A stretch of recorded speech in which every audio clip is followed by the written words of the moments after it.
This is your place for all things Grand Rapids Griffins and all things Toledo Walleye. This is the Hockeytown West podcast with your hosts, Brandon Cook, Nick Harrington, and Travis Foch.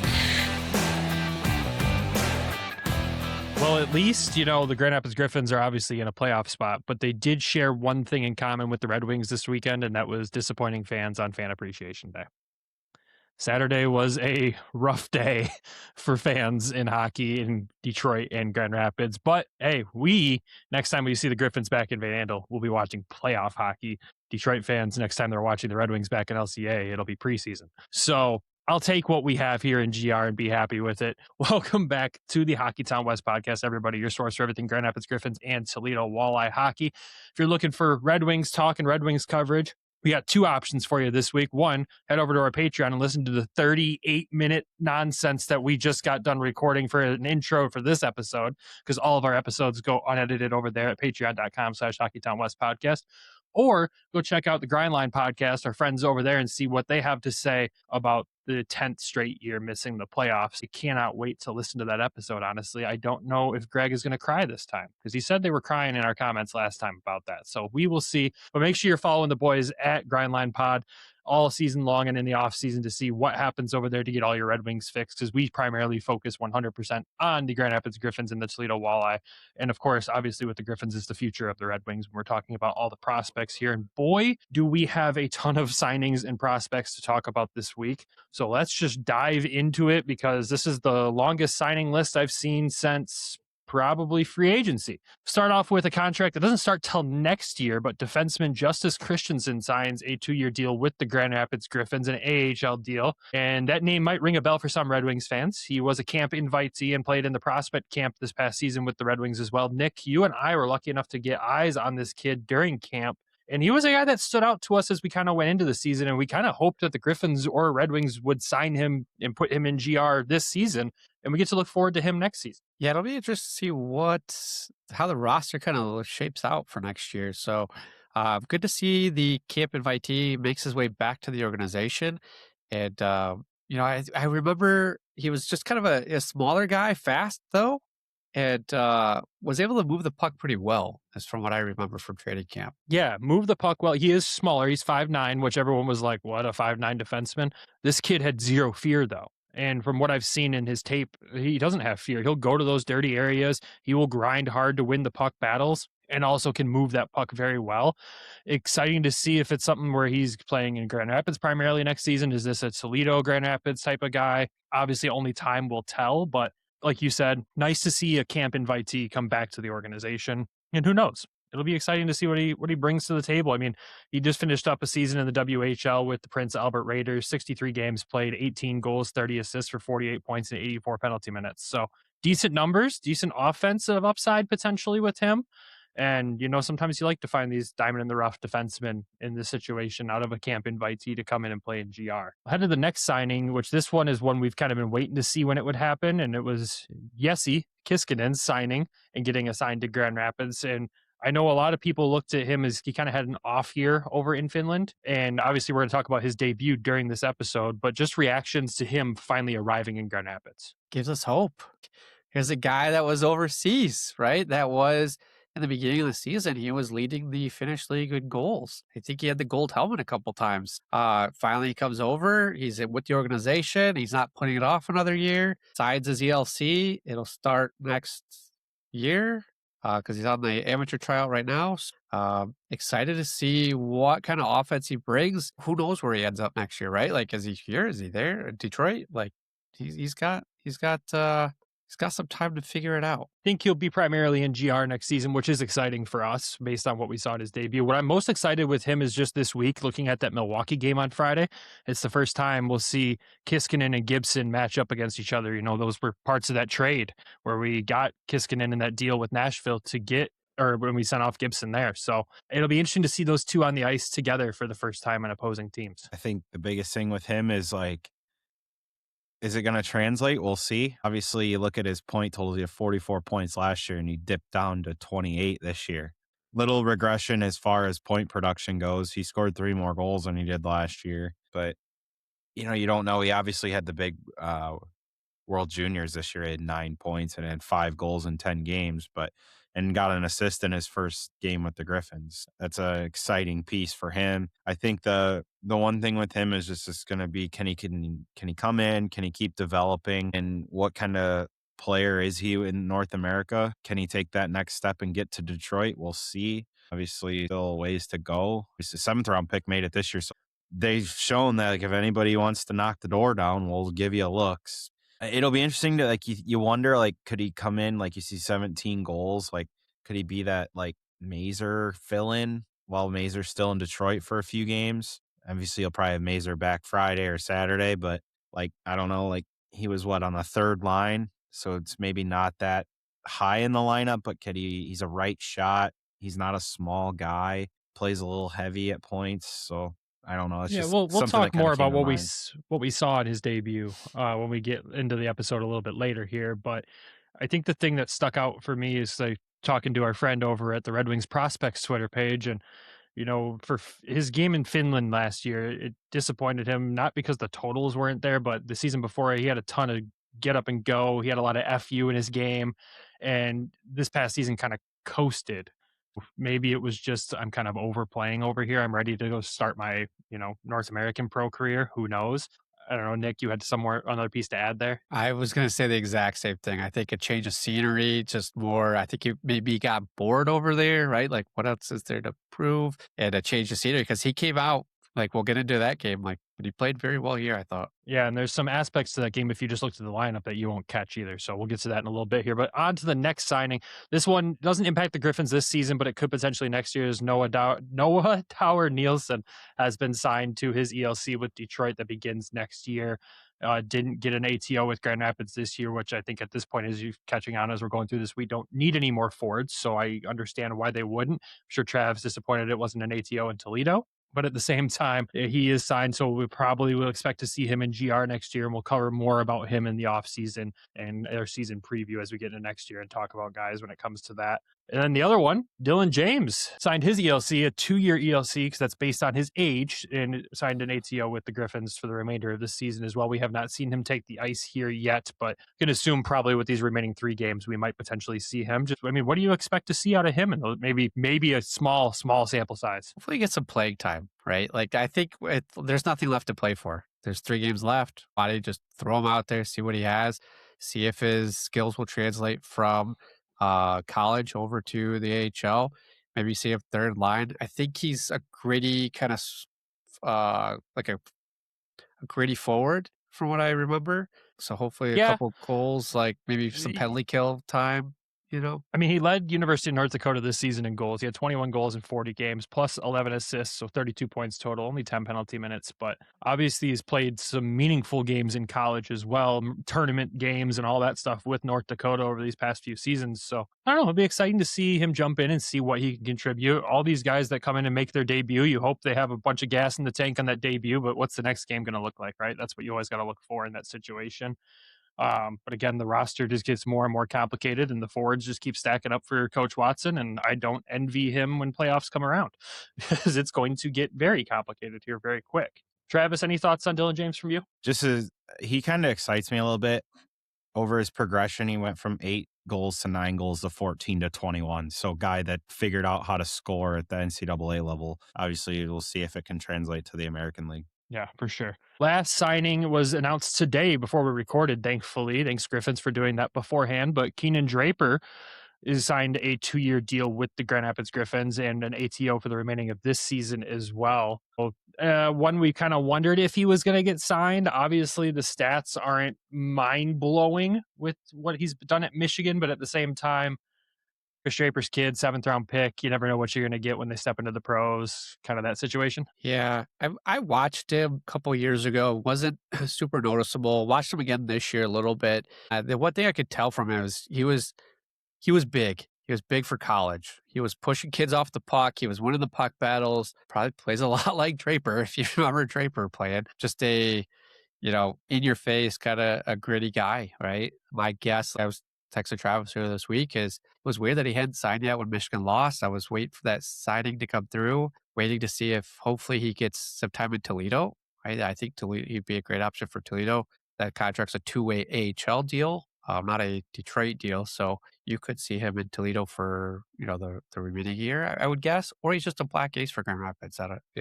We have so many forwards right now. So. Was that confirmed a two-way deal? I didn't catch that earlier. Yep. It's in the post. Perfect. Yeah, I mean, when you say, obviously he wasn't wowing you in those first couple of years, and notice this year, pushing guys off the puck a little more physical, and you can see it kind of in the statistics for him with a jump in penalty minutes this season from the last few. I mean, 40 games for U of M this year, 5 goals, 13 assists, 18 points. What I will say, obviously, plus minus isn't the end all be all stat, but 2 seasons ago a +4, last season a -4, this season a +21. So that's a dramatic increase. Again, don't read into plus minus too much, but maybe at least his defensive awareness has gone up over these past couple of years, and he's going to be stronger defensively. He's a physical guy he's great on the penalty kill, and he's really good in the dot. That's about the scouting report we can give you on him right now. So I don't know. We'll see. Does he make it in the lineup too over these next couple of games? Who knows? Good. This week of rosters is going to be very interesting to watch. It'll be fun. It will be fun. It's exciting when you get some new guys out there and see what can happen. And I mean, at this point, the league title is already claimed. You're not playing for seeding anymore. And getting these guys in the lineup gives some of the other guys who will be mainstays in the lineup in the playoffs maybe a day off or two. Obviously, we're going to have a week off with the first round bye, but at the same time, a couple extra days off never hurt a guy as long as they can get up to game speed when it comes to that time. Yeah, I feel like that week off is just going to be like really wide. You put the lineup really like the real lineup out there together, right? That way they can practice together, things like that. I think these last 3 games is just experimenting. Yeah, probably a maintenance day or 2 in there, then some intense practices to keep them in game speed is what I would assume is what you're going to see out of that.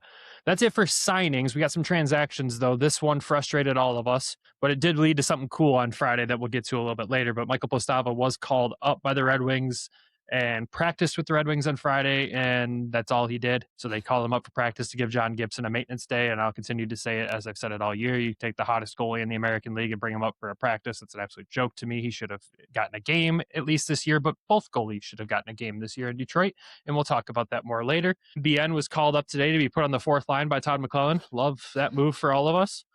Travis, I'm going to throw this next storyline over to you because I know this one you had zero hope when this all originally happened, when Bansel, Doucette, and Milne were assigned to Toledo. They played 3 games and they've been recalled back to Grand Rapids. And now you look at all these signings. What's Toledo's schedule look like? Do they have enough time to maybe make this happen still? They play Thursday and Friday. So they would have to be down there for both of those games and play in both of those games to qualify for the playoffs down there. Yep, and I'm not anticipating either of them being here. So that's my question to you guys is, what are we doing?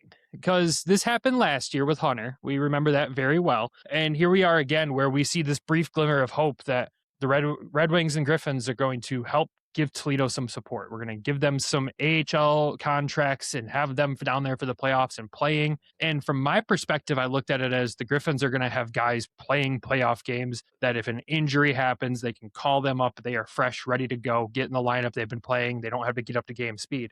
And now it looks like we've just abandoned that plan completely. Like, what are we doing? Well, it makes absolutely no sense. They should 100% at least all 3 come play the 2 games here just to get them qualified. Now, if they option to not put them on the playoff roster, then you option not to do it.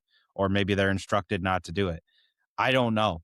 But for God's sakes, the Griffins have 17 forwards right now? When Mazer and Shine return, it'll be 21 forwards, I believe now. That includes Nate Danielson, who's still injured, by the way. And it makes no sense.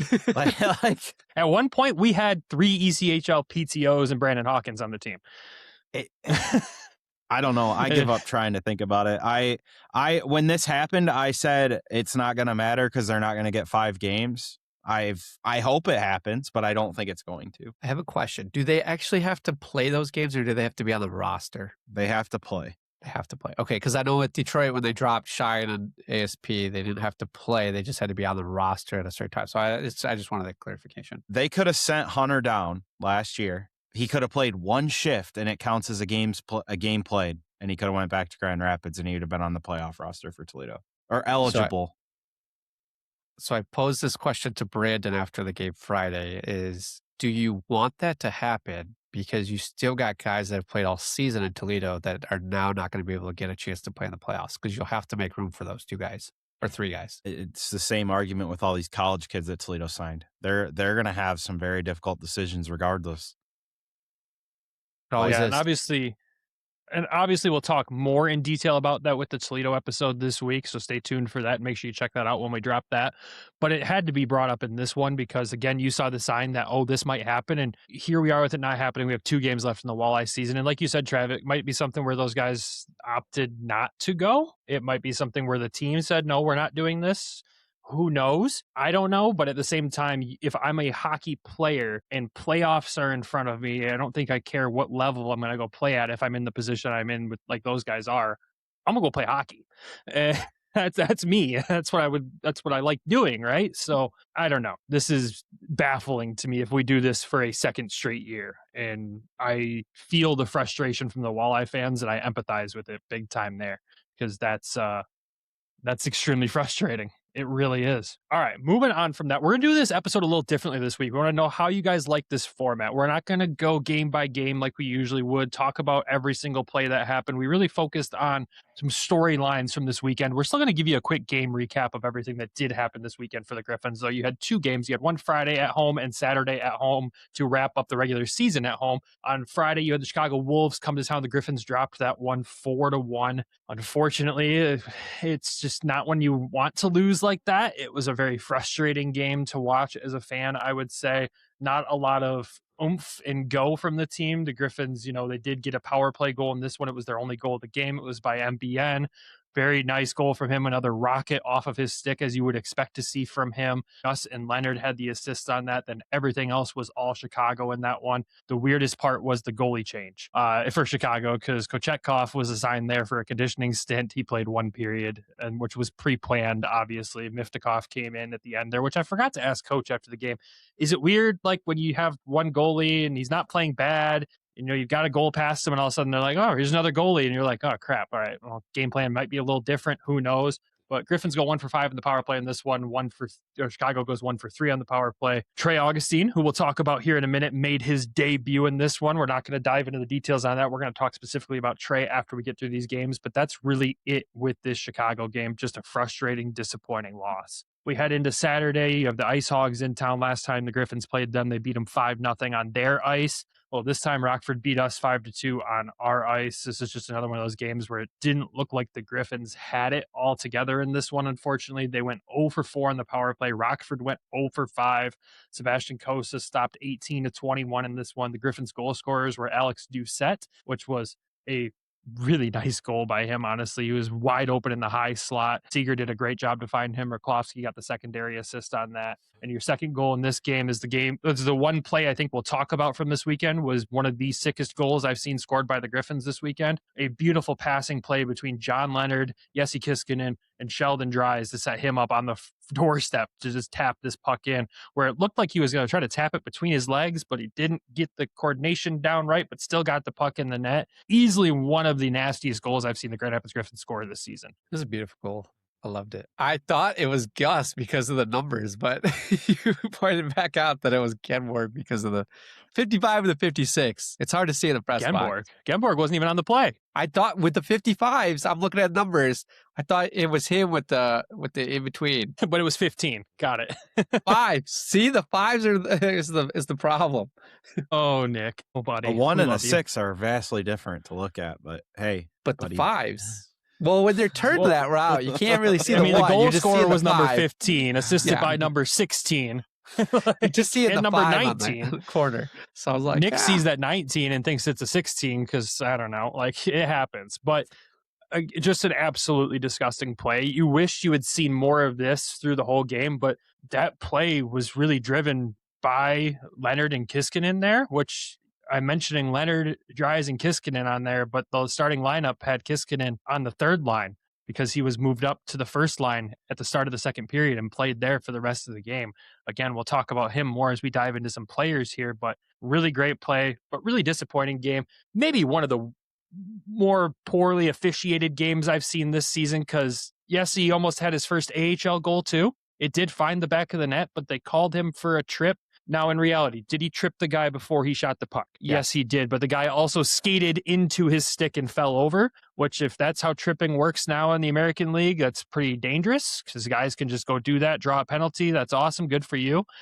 And you're going to be like, oh, you're biased because it was against the Griffins. Later on in the third period, the Griffins are on the PK, and one of the Rockford players, I don't remember who it was off the top of my head, gets hauled down blatantly in the high slot. And I'm like, you didn't call that. It would have put us on a 5-on-3, I understand, late in the game, but you didn't call that. But you called the game-tying goal back for a guy skating into Yessi's stick. I'm just asking for consistency here. And yes, I'm giving 2 examples that would hurt us. Like, I'm trying to be unbiased here. Just give me some damn consistency. Playoffs are soon. Hopefully we get it then, right? Dude, it's not going to get any better by playoffs. Are you kidding me? We can Brandon, you're the one guy that every week you have the official argument. We got to make this a segment next year. Yeah. Brandon versus the officials. It might be at this point unless the AHL gets it together. I'm going to tap out at during those segments. Just a heads up. Yeah, that's very fair. Most of the show. listeners probably would too, and I don't blame them. But I just want consistency, man. That's all I'm looking for. Yes, the calls were almost even all night. Rockford had 5 power plays. We had 4, but that was the game-tying goal. That just felt like the momentum was going to swing. Because, yes, I said 5-2. There was 2 empty net goals in this one. The Griffins really did try to get back in this. Yes, Cossa did not let in 5 goals. We should be very clear on that for everybody with all the talk of him this week. But that's the most frustrating part, that it was the tying goal, man. That's where I'll leave that as. Disappointing way to end the season at home. But when you look at it overall, what a fun season to watch at home. What a fun regular season. We'll obviously reflect on that when we get to our season previews at some point in time. It's looking at me crazy because he wasn't even there for half the home games. I was too. I was there. I feel like you think I'm not there as much as I really am. We're in post game, and I'm like, I got a question. Here goes coach. Literally had questions, and Fran's like, go ahead, see you, coach. Okay, hold on. To be fair, to defend myself here, post game was different that night because it was just us, and I'm used to looking to my left where Elaine always is to go next after me. She wasn't there, and you were to my right. Me. Yeah, I 100% forgot your existence. Always on your right, but we were because she always looks at you, and you're like, yeah, I'll go. So, anyways, we were horrible at home. That's why I gave you the look to start off with. We did not play well at home at all this season. You got the home record in front of you? 24-9-3. On the road, we were 25-6-1. So we were what at home? Sorry, again? Say that again.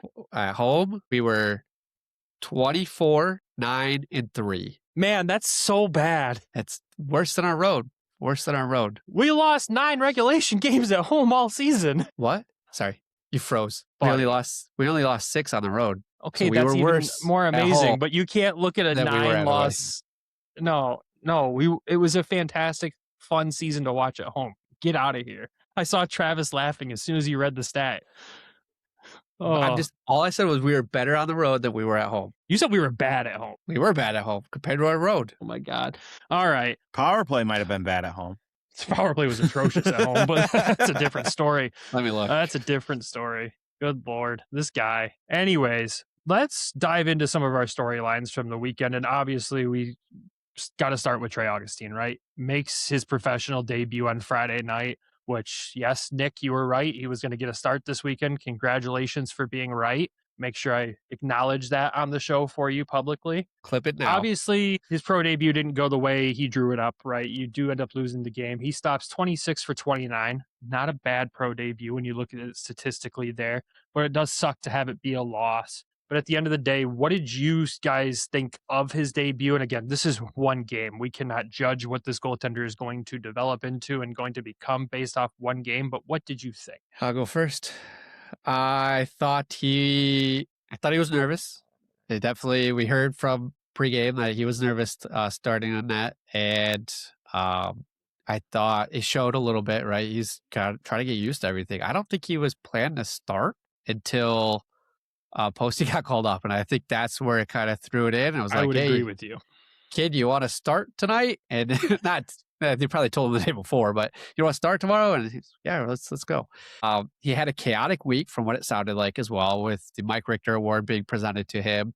So there was a lot of chaos, I think, with that, getting adjusted to the team, the practice schedule, everything like that. I don't think a lot of the goals were really his fault. I think they played really well in front of him the first, 5 or 10 minutes of the first. And you saw a lot of like 2-on-1 breakaways, and the defense really stepped up and shut those lanes down. And then I think they just kind of left them out to dry for the rest of them. And the fourth one, obviously, like he wasn't even in net for. So I don't know what the kid was doing. Should have been there to save that one. But, first game, rookie goalie. Not playing in the net on the fourth goal. Yeah, like when you're a goaltender, you're supposed to tend the goal. But I think it's a rookie goalie, right? Rookie goalie, you couldn't have asked for anything better. You wish the team would have played better in front of him for the full 60 instead of full 50 minutes. Coach said too, like they held him in there for the first period, which I wanted him tested more. Like, I told Brandon, I was like, I wish it was 41 shots against him, but I think he had 24? I just wanted to see what he had. He had 30. He had 27. 29 shots against. 29 shots against. I wish math. Yeah. Well, I was on the fly. So yeah, I just wish he would have had a little bit more tested just to see, for him to get calm, right? Maybe he is a goalie that needs a lot of shots to get settled in, right? I mean, when you look at this in the grand scheme of things, it's your pro debut against the second best team in the division, even though there's a large gap between Grand Rapids and Chicago. We have to acknowledge that. But at the same time, the first goal against is a shorthanded goal that Eric Gustafson got dog walked on. Like that's brutal. You just feel so bad for the kid when something like that happens. And the second goal, I don't fault it. I really don't fault him for many of the goals. What I did like that I saw from him was once you did see him start to settle in was him coming out to challenge the puck in a big way. I think there was a save that we clipped and put on Twitter in the second period where he came way out of the crease where I was like, where's he going? He's going for a walk, but he cut down that angle and made a big save. I think the thing that stuck out to me is, again, the nerves were definitely there. Sometimes when he's going to cover the puck, it was a little bit of a scramble where it would not be where he thought it was going to be and might miss it. Rebound control was not wonderful in the game, but overall, besides getting a win, not a bad pro debut. Obviously, I need to see 5 or 6 starts before I can really be like, this is what Trey Augustine's going to be. But he's so young and goalies take so long to develop. I'm just excited for the fact that we get to go from hopefully watching Sebastian Cossa, develop into the NHL here in Grand Rapids, and next year we get to start watching Trey Augustine in that same track. Like, we're very fortunate in what we get to do and what games we get to watch as these seasons go on, to get to watch these future, hopefully NHL stars develop into something really special. Yeah, it's really cool to be able to see the pipeline here for the goalie side. And I think too, not to forget about Posty, like I feel like Posty was nervous his first game with Grand Rapids as well. Like a little bit of pucks that he wasn't covering or kind of a scrambling a little bit more than what he needed to. Yeah, because he made you nervous that first game. So I think, time will tell, right? And Rope, great goaltender coach. You get some time with him, he's going to be fine. I think he's he's a lot more precise in his movements, and he sits a lot lower. I don't know if it's because he's shorter, but he sits lower to the ice than what we've typically see. But I'm glad you pointed that out, because like when play got around like the mid slot or lower start parts of the face-off circles, he looks from our angle up above, which again, it could be skewed. He gets low to that puck and you're like, oh boy, the top of the net looks wide open. But again, he's a couple inches shorter than Sebastian Cossa, who you're used to watching. I don't see Posty get that low. Maybe it's just a tendency that he might have to break. Who knows? And I don't know, maybe Travis could speak to that more. What experience you have talking about goalies down there, Trav. But is it common to see a goaltender get to be like half post height when guys are in the slot? Worked for Jonathan Quick. All right, there we go. See? That's why Trav's here, for that information. No, it is exciting. And back to the nerves, too. I mean, Vandal was almost sold out that night. He had a huge group out to watch him. His former coach was there. Like, the nerves were definitely there, but we're excited to have him and excited to get to watch him grow. So I don't have concerns yet. Again, I need a 5 to 6 game start period to really kind of judge what I will see out of him. And who knows, maybe he gets another start this week on the road. That'd be cool. We did walk the concourse, and I mentioned to you, Brandon, I'm like, there's a lot of people here with the Augustine jerseys, but they're flipped. Like, it's weird. Like, I don't understand. Maybe this is a state thing. I didn't see it when I went to state 2 years ago to watch him, so I don't know what this was. And then Griffins posted the picture. It was all of his family, all of his Freds and everybody that had Augustine jerseys. They had the World Junior jerseys, the World jerseys, and then also Michigan State jerseys that were all flipped with Augustine on the front. So it was cool Yeah. to see. So No, it's really cool for him. Happy and congratulations, Damon. Congratulations on the Mike Richter Award, too. Like, what a way for that to be announced in the middle of your first pro game. Like, obviously, he knew about it ahead of time. That was spoiled by everything. But for the fans, for that to be announced midway through your first game, that's a pretty freaking cool experience right there. Not many goalies can say that that's happened. So that's enough on Trey, though. Let's talk about the other guy in net this weekend, because I think this has generated a lot of conversation. Let's talk about Sebastian Cossa. Obviously, the numbers aren't where you expect Cossa to be at, but before I don't want to just jump on the negative right now. And I want to talk about just a couple of things with him. Is one, that Detroit has done him zero favors this season. I think we've made it pretty clear on this podcast that he should have started games when he was called up originally back in December? Yeah, and that call up didn't last long. He should have at least got a game. And he should have started more than one game by now in general. Yeah, he hasn't even started a game in the NHL. Yeah.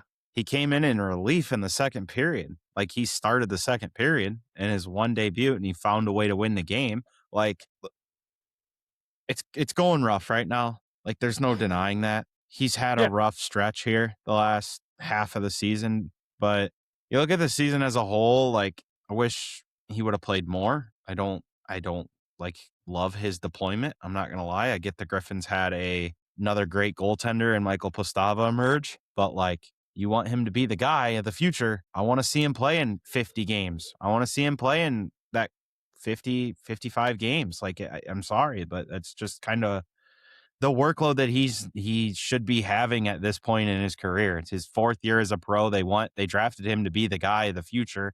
When you take a goalie in the first round as high as they did, he's the first goalie off the board. Like, that's what you expect from a guy like that. Well, you traded up for him too. Yeah, you trade up to get him. Like, but you're doing him zero favors in his development late here. Like, that's what drives me insane. And again, like we said, it hasn't been great recently, and we'll get to that. We are going to acknowledge the stats and everything like that. I do still want to point out that he's still 5th in goals against in the American League this season and 4th in save percentage. Like, he's still one of the top goalies in the American League. So before everyone starts walking around online going, Cossa's trash, let's settle down here. Let's settle down. Yes, these late season slumps can be a concern, but when I look at, I always try to look at the game mentally, right? Because we've gotten to know so many players over this time doing this show, and we understand that there's more to this game than just getting out there and playing hockey. And this guy's going through it, man. You've watched Postava get called up twice, and I think the first time he was called up, it was to give Cossa a break still. You didn't want that travel with the hectic schedule they were in, but now you've seen it twice. He sees Trey Augustine arrive. Like, this is a tough mental battle for him that he's going to have to figure out on his own, and I don't envy him for that. That's not a battle I'd want to have to face. If you sit there and go, maybe that's my replacement that just walked in the door, like, that sucks. You wouldn't want that at your day job. Nobody would want that. So I do look at it from that side and empathize with that. I do want to pose this question to you, because obviously, Trav, you mentioned he should have 50 games, right? Is Sebastian Cossa's mentality, I'm a starter, like, he doesn't thrive in that split workload. He doesn't thrive being a backup. He needs to be the guy. They needed to do that with him this year. I know I just said it, but that's just the reality of the situation. Obviously, they probably weren't expecting Postava to be as good as what he was and is. I don't think any of us expected that. No, but like I think I said to you, well, yeah, he did, obviously. I remember I was at my dad's house before the season started, and I looked at the Griffins schedule, and I was like, dude, Cossa should play like 8 of the first 10 games at minimum. Like, you got to give him a starter's workload, and they didn't. He's going to play less games than he played last year. That's a problem. That's a problem, in my opinion. Like, I agree. Like, he played 41 games this year. He's probably going to play 39 this year. He should be playing close to 50. Like, he had more starts in Toledo than he's had in any season in Grand Rapids. That's a problem. And what were his numbers in Toledo again that season? He had a .913 save percentage and a 2.56 goals against average. In his first pro career, or first pro year. Got it. Okay. Do you remember a point in that season where Cossa had to become the guy in Toledo? Yeah, he won 10 in a row with a sub-1 goals against average. So back to my original question, does Cossa just need to be somewhere where he's the guy? I think so. Does it terrify you to think that next season he'll be in a backup role potentially? No, because I think when you make the jump from the American League to the NHL, that's a much different jump. I think if he starts to earn more starts, maybe because of the deployment, and you're saying like in a tandem role, but that's his pathway now. Like he's going to have to win a backup job. That's just what it's going to be. You posed this question yesterday in the group chat, and that's where I pulled some of the stats for where he was at the beginning of the season, month to month, year over year. It's, when we talked about Nate, when Nate went down with an injury, Amos played elevated. He played out of his mind. Played a lot better. He was kind of like a relief kind of for him, right? Like he is the guy, right? And so you kind of want to see that now with Cossa is like, all right, but when you saw Posty go up, Cossa's numbers didn't get any better. He knows he has more experience. Because he still wasn't the guy, though. They still alternated him and Gyro pretty consistently there during those stretches. See, that's why I don't think it's a mentality of I've got to be the guy for him. I think it's just the workload that I don't think it's a mentality of I've got to be the guy. I think it's just the way that he approaches the game and how he gets ready and prepares for games. Then when that consistent workload is there and that consistent rotation of I know when I'm starting and I'm getting the majority of these starts, I need to prepare for the game this way. I think he's more calm. Because what you start to see when he starts to have these slides like this is you start to see the swimming come back, right? That's what we talked about in his early days as a pro. He'd start swimming a little bit. He'd get out of position. His puck tracking wouldn't be where you want it to be. And we can honestly say that tracking was a big part of his game on Saturday, especially that third goal. Oh my. I think all three, but that's... Yeah, the one that snuck under the pad and redirected back into the net, though, even he was very upset after that goal. And you can tell he's frustrated. Like Rockford was in his kitchen, as they usually try to be. And there was one point in the game where he thought it was a Rockford player next to him, like that he was going to try to go after. He went through a punch. He punched ammo. Oh, jeez. He missed. He got the wrong guy. So like there's some frustration. Like that's why I say like he's going through it. And I respect the mental side of this game so much for players because I get it. But at the same time, like this is one of those stretches that he's got to get through as a pro, and that could propel him into that next step to where that first round bye this year might do us a big favor and let him get that mental reset and come back and be the Cossa he needs to be. Because if he's going to play like this in the playoffs, then Postava's the starter in the playoffs. He's had the majority of the starts this year too. He's had 38 out of the 20. Well, Posty's got 23 starts. Arrow's got 8. Cossa's got 38. It's not enough. It's not enough. When you look it's at not the enough rest, like back-to-back starts or consistent starts enough. either. When you look at the rest of the goalies out there, Poirier's got 50, Levi's got 50, Fedotov for Cleveland's got 46, Matt Murray 45, PHO 44. Cossa 38, 42, Cooper Black 41, Sebastian Cossa 38. But he then should you come be up close like, to 50 plus, dude. That's what he was drafted to be, the guy. He's not the solidified number one starter right now. You got to earn it too, though. And I think with you run into the situation with Gibson, we ran Gibson into the ground because he was the hot goalie. He was the better goalie of the two, and his numbers fell at the end, right?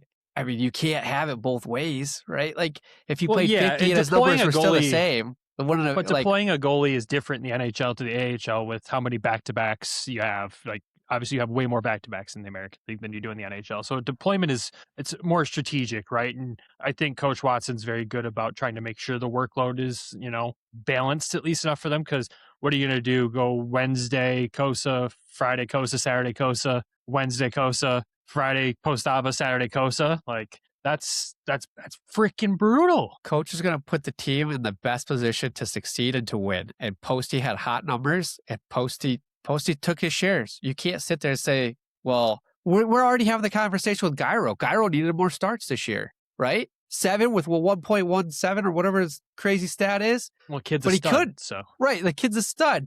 But we had to not showcase him, but he had to play. So it's like, you can't, we're sitting on the fence here, which I'm okay with. It's so tough.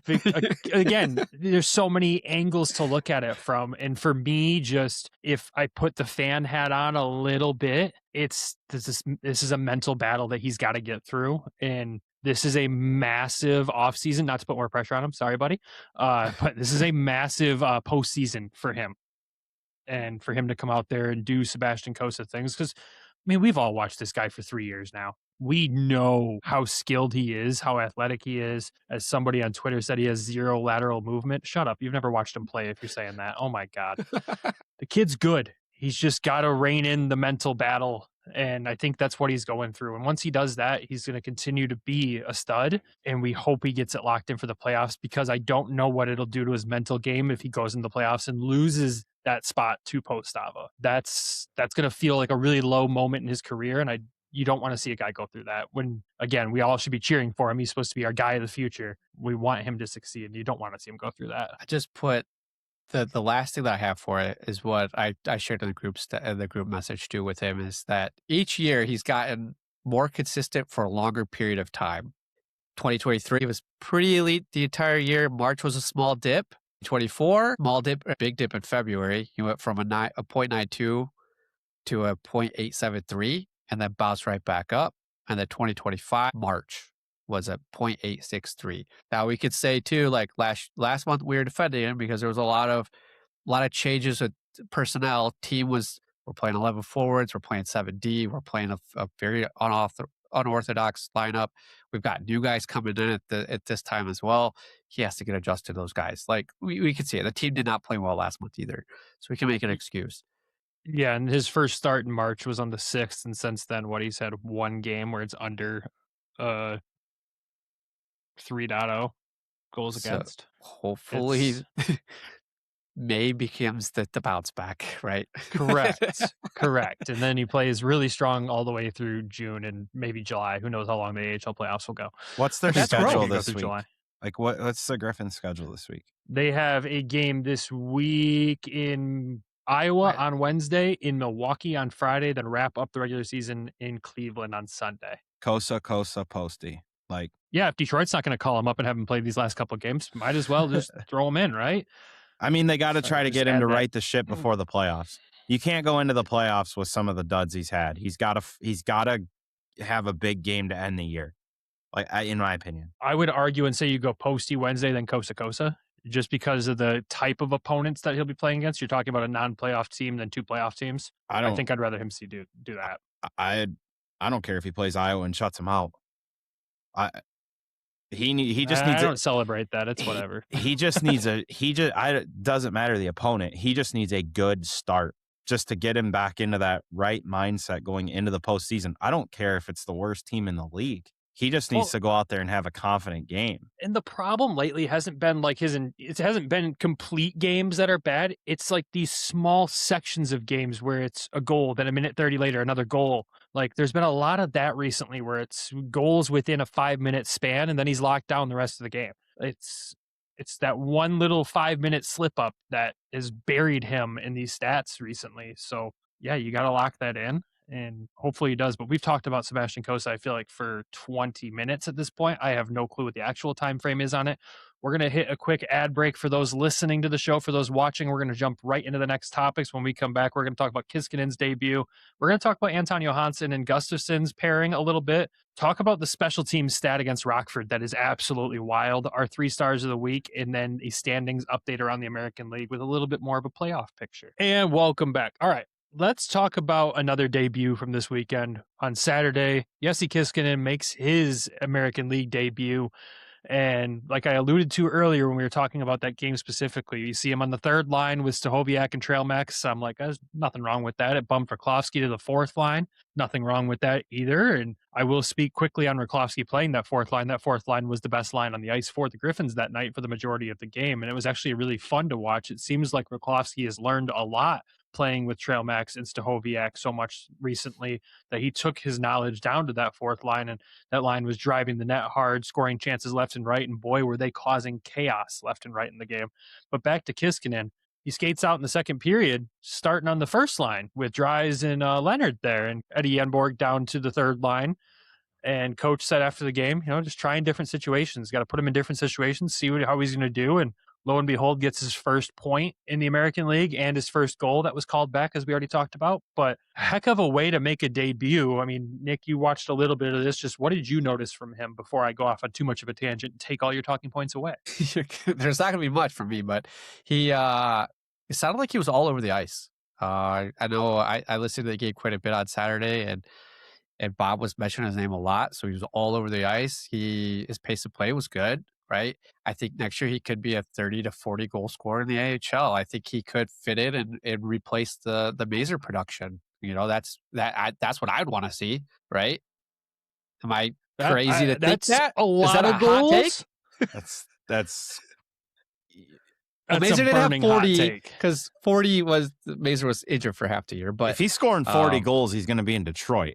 Correct. there might not be room for him, but I would We'll say, see. like, if he can get to push for 20, that's a banner That's year. a great year. Like, Yeah. I'm thinking like maybe 13, 14, somewhere in the teens. Well, to cool down the boiling hot take there. So I know you didn't get to watch a ton of the game. And I know, Trav, you obviously did not watch this game either. What I saw from him in this was, like you said, all over the ice. He was everywhere in play, really, really strong along the boards, where you could tell where he had a little bit of that FU in him in that one season in Finland. You could see it start to come out in there. But it was just really strong decision-making with the puck on his stick. Obviously, the great pass to Dries for that goal. Great attempt on his goal that was called back. There was a situation right after that where he did a little long flip up the ice to set Dries up for a breakaway. Like, he was making very, very smart plays in this game, kept up with the pace perfectly. He looked like he belonged on an AHL first line. A really overly exciting debut for a guy I was like, maybe we'll see him 1-2 games. And we probably won't see him in the playoffs. His debut got me thinking maybe he needs to be in the playoffs. Again, I need to see more than just one game, just like Trey. But at the same time, I was very impressed. I just want to point this out too. This is the one prospect me and Nick have had the most back and forth with of anybody because he loved Gibson.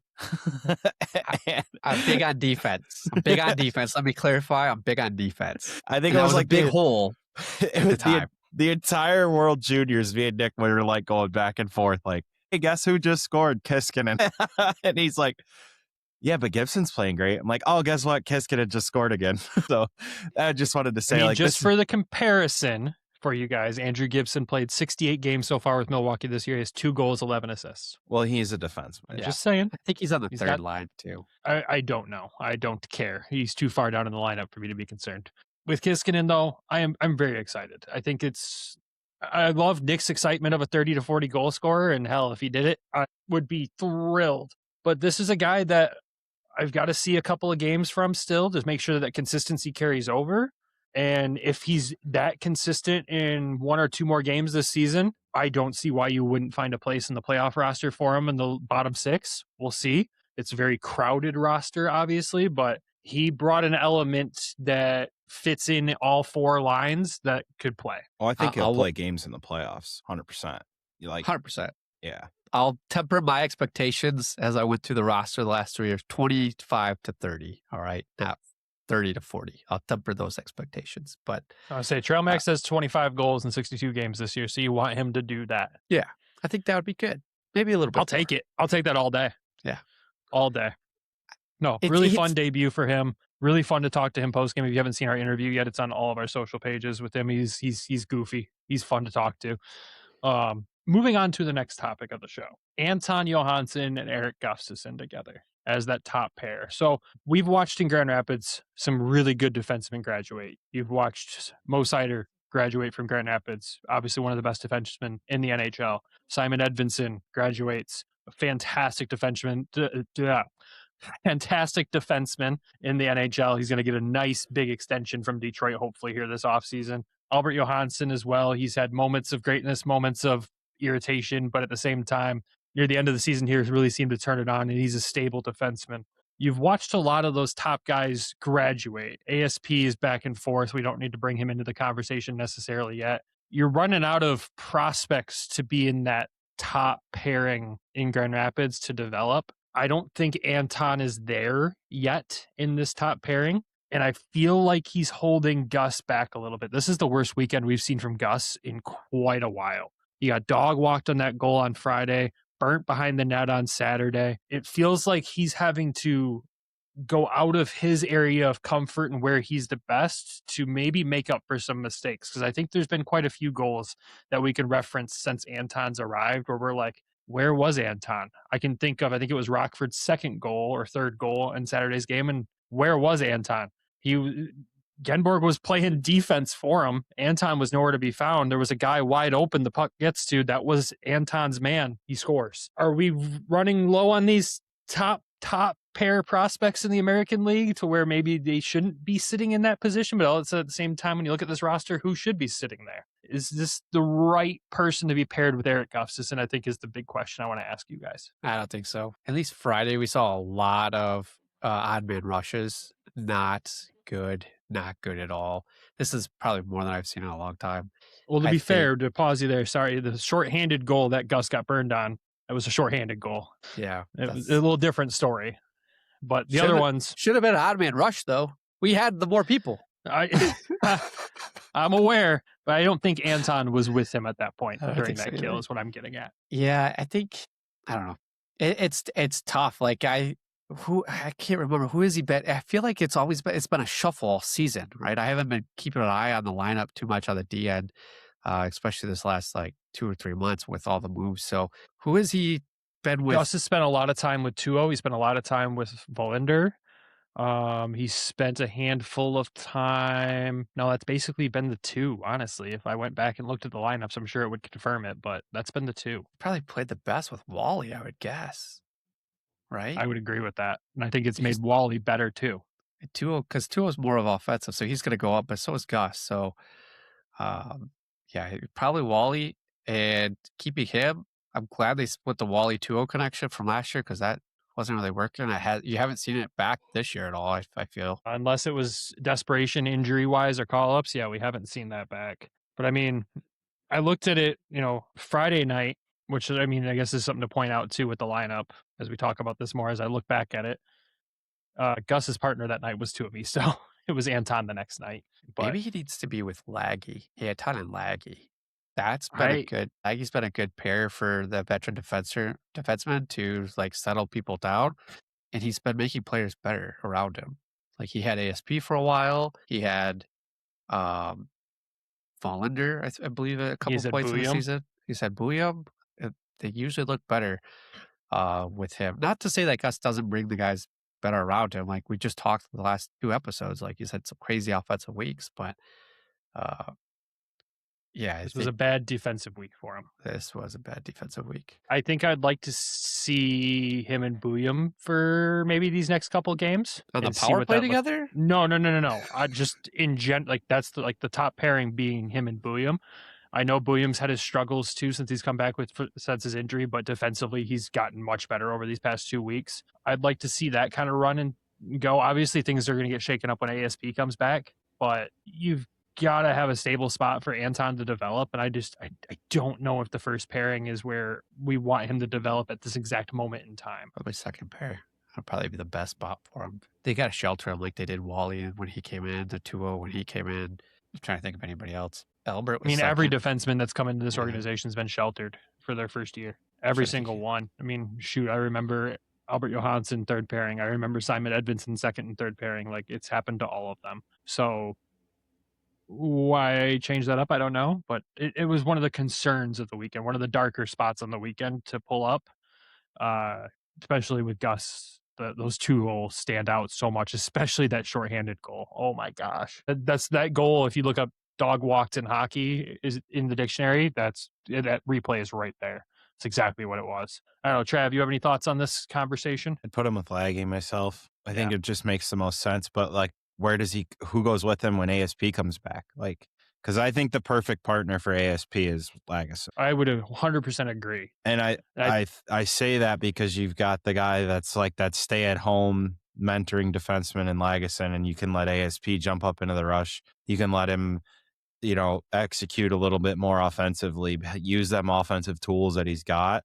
I think that's just the kind of partner you need with a guy like that. Myself, that's how I would deploy it. I think it just gives you more flexibility to let the better part of the player come out in ASP. Anton, I'd put him on the third pair. Who's his partner? Volander. Who's playing with Gus up top? Bouillon. Gus is that offensive defenseman. Bouillon is supposed to be that stay-at-home defense. He doesn't have the offensive upside like the other guys do. Yeah, but you just said that Wally's played his best hockey with Gus. That's true too. So like, who's gonna be your third pair guy with 2-0 or not 2-0? Who's gonna be your third pair guy with Anton? AKL. No. AKL, Bouillon, Tuomisto. Who knows? I would say probably Bouillon on the third pair. Justice Christensen. That's next season. Settle down. We just talked about the guy. You know, I couldn't be all sunshine and rainbows. Not that I feel like the whole episode's been sunshine and rainbows, because there's been a lot of negative with this weekend, but it was also a negative weekend of hockey to talk about. It's just something there. The next topic was, since we've wrapped up the season series with Rockford, the Griffins have, I should say, not we. There was a wild special team stat that Bob Kaiser shared during the broadcast on Saturday, where Nick texted me and was like, these teams are 1 for 38, 39 on the power play against each other. Like, both teams, 1 for 39 on the power play. The Griffins had the only power play goal, which was, I believe, was in that 5-0 shutout win in Rockford, the game prior during the week that happened there. Wild. How does that happen between two teams? Chess, right? One adjusts, the other one adjusts back. It's just a back and forth game, I guess. It's weird to be 1 for 39. Just when Bob said that on the broadcast, I'm like, that is wild. That is insane. I had to double check it because I was like, wait, was that just us? We've been 1 for 38? Because I could believe that stat for us on the power play. But he said that's combined in the Rockford series, both teams. Like, it's not just us in the Rockford series going 1 for 38. It's not just us in the last 10 or so games going 1 for 38. Just between these two teams, it's 1 for 39 is what the stat is. It just blows my mind. Like, you couldn't get a power play goal, more than one. I mean, our power play has not been great this season. Still, I guess, stuck in the division. Credit to the penalty kills, but I mean, Rockford has the 25th best penalty kill in the league. That's terrible. We might. I don't want to say that. I don't want to put that out there. I don't want to clip that. I'm just glad we're not playing them in the playoffs, because like the special teams battle would be so boring. I was going to go into that, but we don't even have a playoff roster yet, so we'll wait to see. Exactly. The Griffins probably had a lot of power plays at home. That's why they didn't score. Maybe I'll pull the game sheets for it. Maybe I'll go back and look for it tomorrow. Oh, we'll that was just hanging there for you, Trav. I saw you ready to say it the whole time. I just was waiting for my moment, and it finally came. So I felt like that was the proper time. It was. All right. Enough about storylines from this weekend. Again, the Griffins wrap up a fun home regular season. They got 3 games left on the road this week. You got Iowa on Wednesday, Milwaukee on Friday, and then wrap the season up in Cleveland on Sunday at 3 in the afternoon. I believe the time is on that one. Let's get into the 3 stars of the weekend, because not even the week. We only had the 2 games last week, and obviously with 2 losses, it's pretty tough to pick the 3 stars. Third star, I'm going to go with... Let's go with Alex Doucette finding the back of the net after all the yo-yoing back and forth. I feel like that's a big goal for him. Again, the fourth line played really well in that. He had multiple chances in that game. I feel like he was really the driver of the offense in that line. Cedar was great on the dot, obviously, and great defensively, and Raklovsky was there setting guys up the right way. I'm going to go with Deuce for the third star. I'm going to go with Kiiskinen for the second star. First game, first point. Beautiful pass to set up Sheldon Dries there. And then obviously the first star of the week, John Leonard, with 2 points this week with 2 assists. Objection to my 3 stars of the week? Can I put an honorable mention? You can. This is a guy that we forgot to mention in the beginning of the episode for our news. But I'm going to throw Mr. Max Plant there for the honorable mention for winning the Hobie Baker. Yeah, he's not even signed here. We need to acknowledge and respect that. And that was a big moment. That was a good moment for the weekend. It was fun. Detroit Red Wings prospect, draftee, winning the Hobie Baker. Pretty cool, because there wasn't much good out of this weekend of hockey. That was a good moment. No, you might as well give the honorable mention to Trey as well, making his pro debut and getting the Mike Richter Awards. So yeah, that's good. That'd be right there. Trey would have been one of the 3 stars if they would have won. Yeah, I mean, if you would have saved that 4th one, I probably would have. Oh my gosh, he wasn't in the net. Settle down. All right, those are the 3 stars of the week. Let's hop over and talk about standings and what the playoffs are looking like so far in the American League. We'll start with the Central Division. Obviously, everybody knows who's at the top of that one. It's Grand Rapids. Chicago has locked down the 2nd seed in the division The third seed is still up for grabs between Texas, Manitoba, and Milwaukee. Texas has 76 points with 2 games remaining. Manitoba has 74 points with 3 games remaining. Milwaukee has 71 points with 3 games remaining.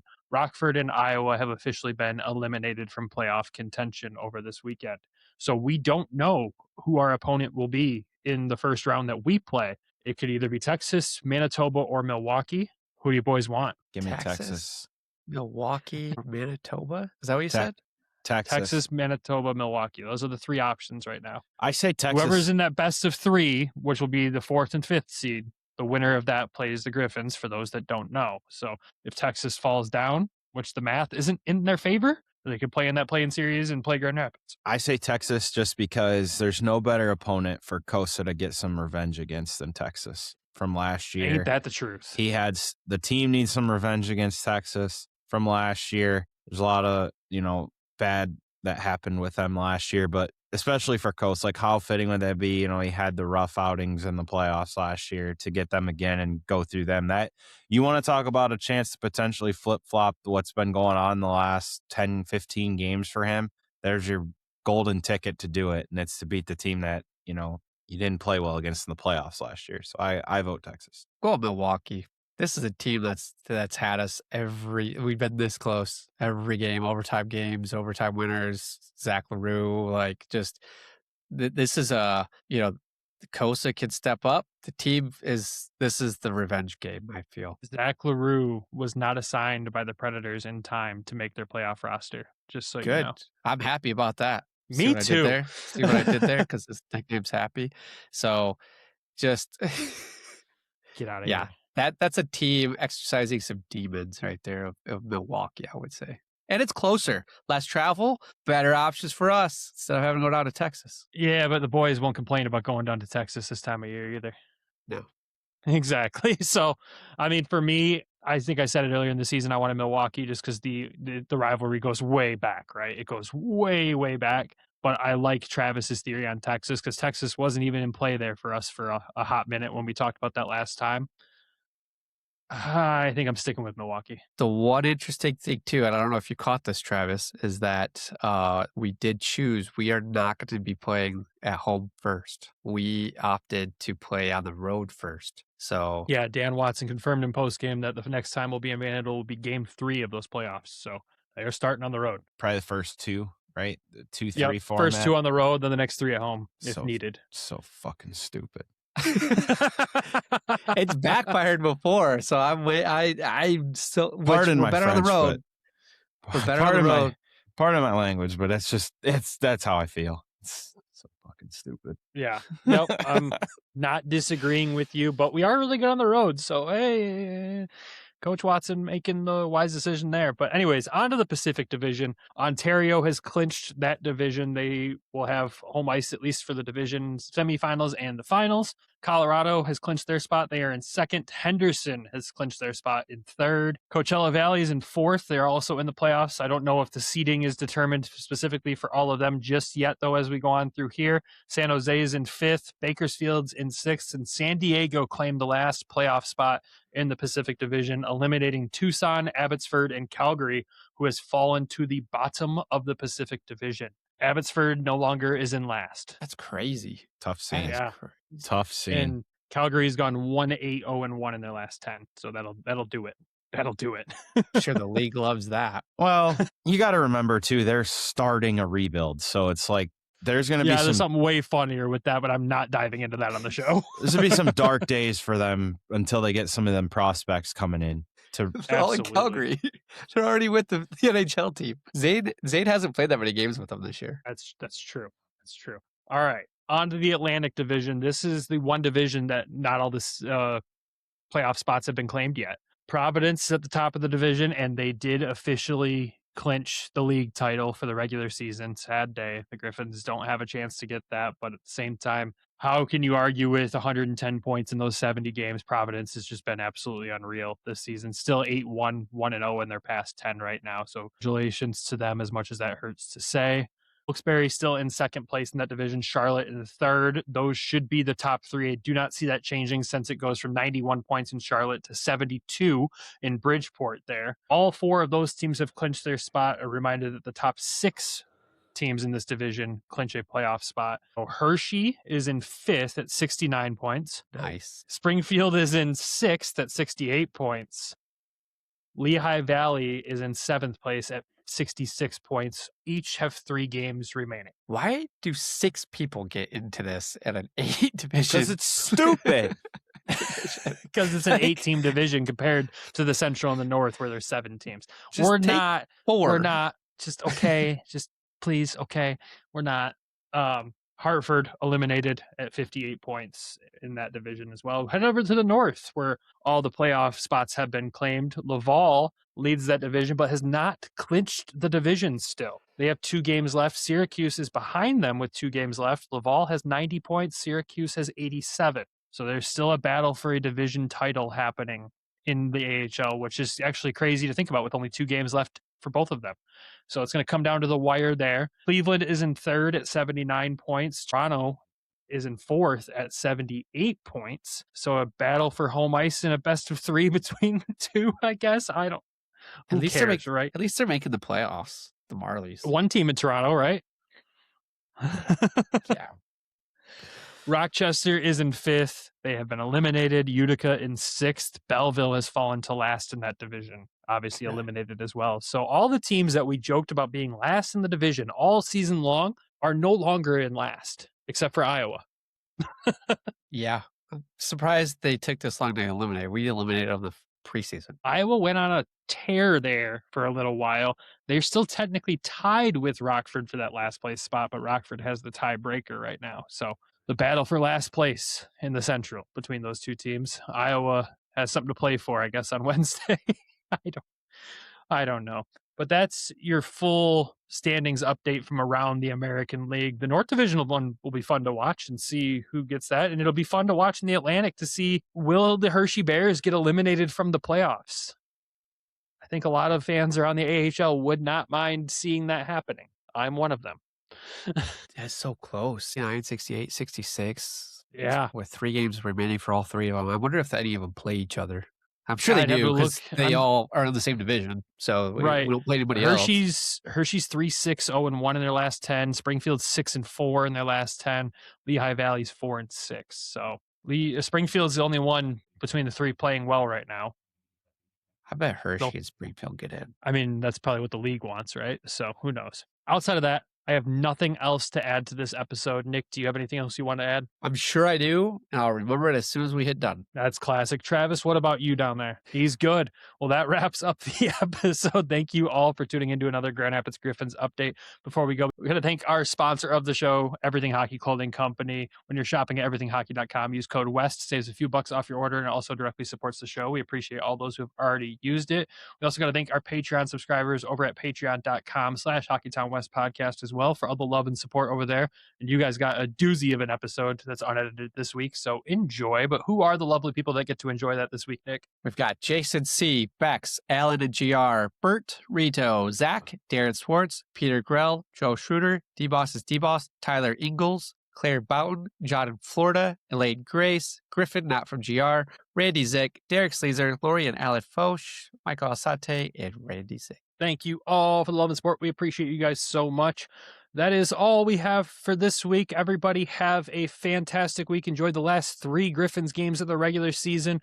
Next week, we'll have our recap of those. And then the next episode after that for Grand Rapids will be a playoff preview. Hopefully, we'll know our opponent by then. Maybe. We'll see. Or we'll just do a preview of all 3 teams. Who knows? We'll see what happens over the next 2 weeks. But until then, as always, go Griffins, go Walleye. Love you. Bye.